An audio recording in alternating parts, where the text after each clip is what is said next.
Hey, you guys, welcome back for another Homeschool Family Bites. After last night's debate, we were kind of inspired to do Bickering today. So. Yeah, I mean, we got to the end of that debate, and the first thing we thought of was, I know what we're going to do the Homeschool Family Bites on tomorrow. So we're going to talk about bickering. Yeah, this seems to be, you just shook the table terribly. This seems to be just a really big problem. I talked to a lot of moms who are struggling with that, just the fighting among the siblings, stuff like that. And honestly, as we have discussed it, and even as I'm talking to moms, that was not something that we really struggled with an awful lot. And we have 4 children. We have 2 boys and then 2 girls. So they're in couples, boy, girl. And their ages, they were really close. I mean, the boys were a year and a half apart. They were 2 years and 4 days apart. Yeah, 2 years and 4 days apart. I'll be listening. And then Lizzie Gray is how far from the boys again? She's 21 months after Peyton, and then we had a 3-year gap before Lila. That's right. Okay. So they were close. They were same sex, together, and then all 3 of the first 3 were very close in age. But we had very little fighting. Yes, we really, really did. And for years, I just assumed that it was personality. It's just, their person. God just blessed us. They have these very good personalities, and they're dear, precious, wonderful children. They have great personalities. But as the Lord has kind of led us down this path of serving with Teach Them Diligently, we've had to evaluate and look back a little bit more. And so today we wanted to share 4 ways that we really, as we were discussing it, really feel like helped avoid, preempt having bickering relationships among our children.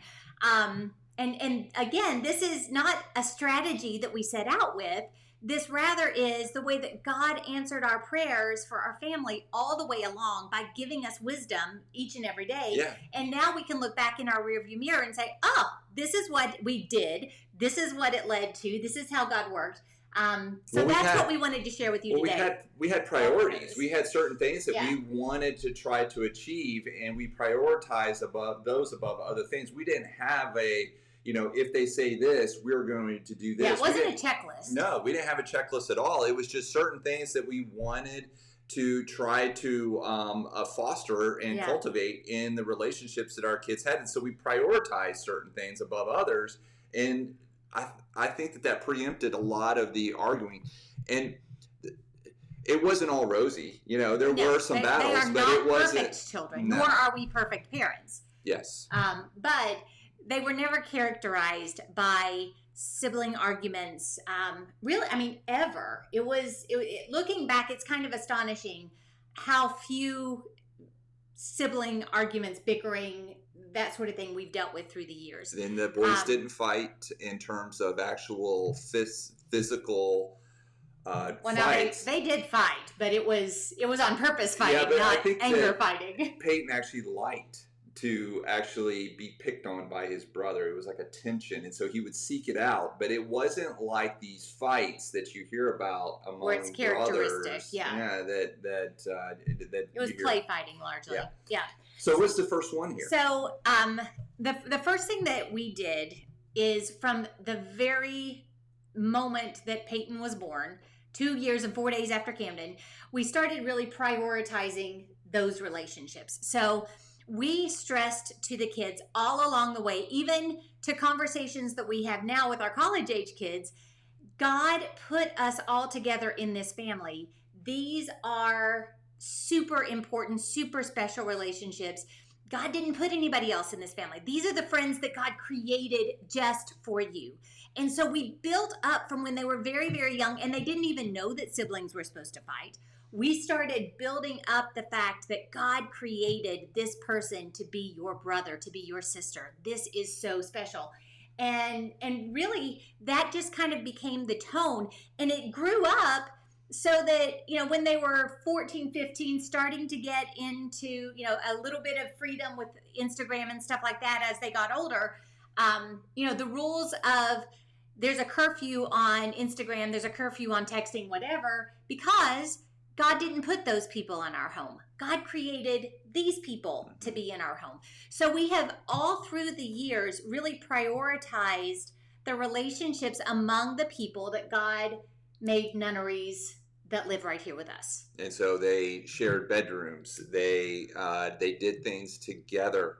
That was like a regular thing. Is that when we would actually have something new or some sort of, go to a trampoline park, it was something that we did together. Yes. Oh, and still, again, they're big, and we still do things together.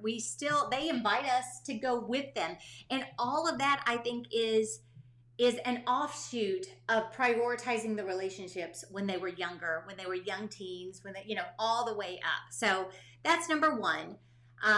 The second thing that was a very, very big deal with us, and it still remains a big deal, and whether you're doing this with siblings or this is something in your own life, we really focused on forgiveness. Yeah. Both asking and granting forgiveness was a very, very big deal in the house. So I think it was taking that extra step, because a lot of you will hear people, they want their kids to say sorry when they accidentally hurt one of the other ones. They will say that they're sorry, or they will actually use sorry as kind of like a get out of jail free card, where they're trying to keep from getting in big trouble.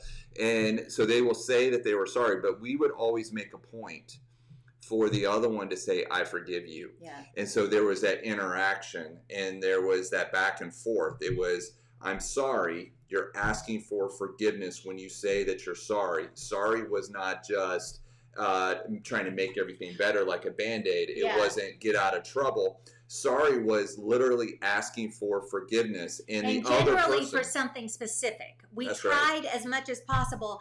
I'm sorry I broke your Lego ship that you worked on. Whatever the infraction was, we tried to teach them, be very specific in what you're asking for forgiveness for, because that A, shows that you understand what you've done, and then B, it allows them to freely grant you forgiveness and to wash their hands of the whole thing. That's right. And then so you have to, the forgiveness part is extremely important in this. The other one has to forgive the other one. And so that is the only way that you truly end up clearing the air, is that you have to have that element of forgiveness on the other side. You can't hold on to bitterness. You can't hold on to things and allow them to build up. So when the next thing happens, now you have two things to be. Yeah, it's just piling on, and they're holding on, and those walls are building up between the kids. And so by extending that forgiveness, and we talked often, it's great for discipleship because you're tying it into what Jesus has done for you, and it just opens up so many doors. When you forgive them, you're showing them grace, you're showing them mercy, and you talk about all these big concepts. But that was another way that I think that a lot of that infighting was really avoided, because the detail is really powerful as well, because they need to actually say what they are sorry for, what they are asking for forgiveness for, and then the other person is actually forgiving them for something very specific. Yeah. This is something that you can actually envision, right? It's not something that is fuzzy and blurry. I broke your Lego ship. I forgive you. Let's build it back together. Is generally kind of how it progressed there. You keep shaking the table. Well, it's an earthquake. We're in South Carolina. So that was very, very important. The third thing is that from the time that they were very young, we tried to teach them to be others focused. Everybody is more important than you. As a servant, as someone who loves people, you want to invest in others. And so you diminish your view of yourself and you expand your view of others. And that kind of a focus of wanting to serve, wanting to show love, compassion, share, all of these things was something that is first practiced within the walls of your home. So their first people to learn to serve was each other. That's right. And so that changes the entire conversation. All of a sudden, they're not just looking at what can I get out of this situation. They are being trained to look at how can I invest in whatever?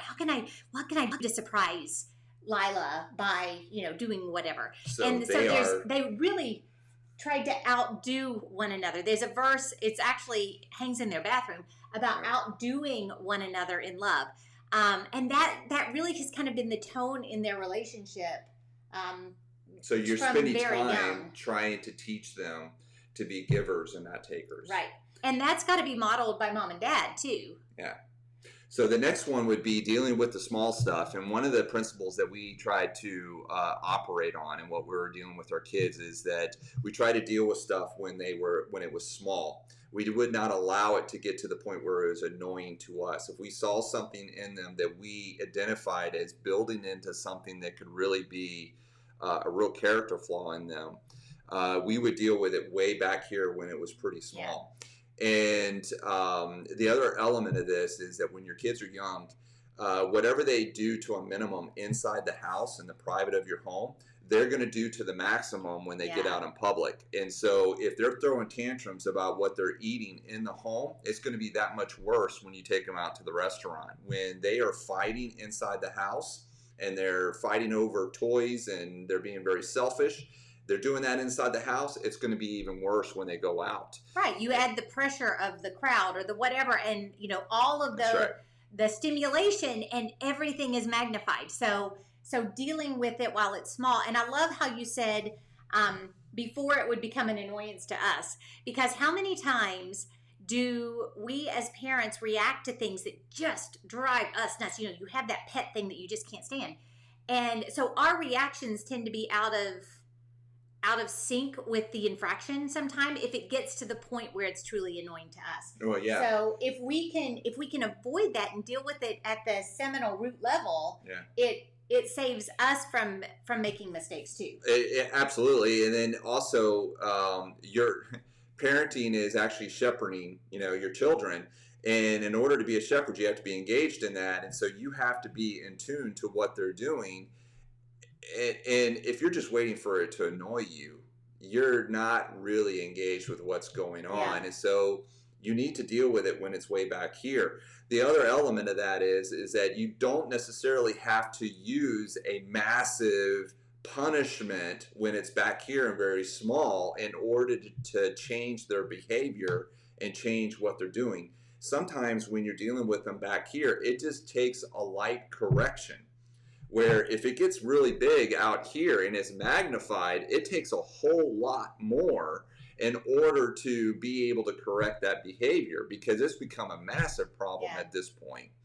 And you can, by dealing with small stuff back here, you are not just stuck with your children constantly throwing tantrums out here. You can deal with that so much easier when it's actually in your home and it's much smaller. And so you deal with, for instance, this sibling issue or this element of bickering. You can deal with it when it's much smaller in the home. Yep. Okay? Yep. Sorry, I shook it again. So we are well over our time, but this was just something that was really on our hearts today. And I hope that it has been an encouragement, helpful to you. Would love to talk to you about it further if this is something that you need help with. We discuss it in Heart School. A lot of the stuff that we work on, the prayer series for parents, is going to deal with heart issues just like this all the way through. So just as many resources as we can provide for you in your parenting and discipleship efforts, we are thrilled to do. So don't forget to like and to share and to comment on this post. It actually helps it to show up in your feed. Facebook likes that. And so the more people see it, when you actually talk about it, you comment, you share, and you like, and you engage with this content. So we want to ask you to do that, please. That's right. And otherwise, have a great rest of your day, and we will talk to you tomorrow. Thank you. Bye.